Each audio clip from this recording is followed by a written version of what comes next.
አባዬ እስኪ ውሸት አስተምረኝ። ታውቃለህ፣ የአሜሪካና የቻይና ህዝቦች በረሃብ እየተሰቃዩ ነው። ድህነት እየገረፋቸው ነው አሉ። አይገርምም አባዬ? ወደ ኢትዮጵያ እየተሰደዱ ነው አሉ። ግማሾቹ ደግሞ ጎዳና ላይ ምናምን ወጥቶ እዚህ እየለመኑ ነው አሉ። ስነስና እኔ ራሱ የተወሰዱትን አይቻቸዋለሁ። ዝም በል። ምኑን አስተማርኩ? በልተኸኝ የለ። ውይ ውይ!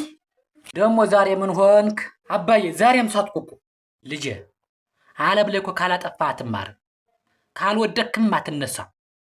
ችግሩ መውደቅህ ሳይሆን ወይም ማጥፋትህ ሳይሆን ችግሩ እንደወደቅ መቅረቱ ላይ ነው። አባዬ አንተ ባትኖር ግን ምን ይውጠኝ ነበር? በቃ ወድቄ መቅረት እኮ ነው ልጄ።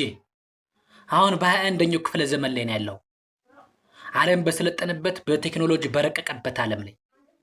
ስለዚህ ወድቆ መቅረት እንዳታስበው በፍጹም። ይልቅስ ውድቀትን ተምረበት ሌሎችን አስተምርበት እንጂ።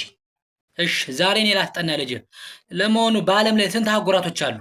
ኧረ አላውቃቸውም አጎቴ። ጥናት ላይ መበርታት አለብህ ልጄ፣ ማጥናት አለብህ። እሺ አጎቴ፣ ሰለሞንን ታውቀዋለህ አንተ? ኧረ አላውቀውም ልጄ። አንተም ስለሚስት በጣም ማጥናት አለብህ። እስኪ አንድ የሚገርም ሳክስ ንገረኝ። አቺ እኔ ማለት እኮ ማለት ነው አይኔን ገልጬ ሳልጨፍን ማስነጥስ ልል ያልኩ ያራዳ ልጅ ነኝ። አት የሌለ ተሰክሰው አይደል እንዴ? እችላለሁ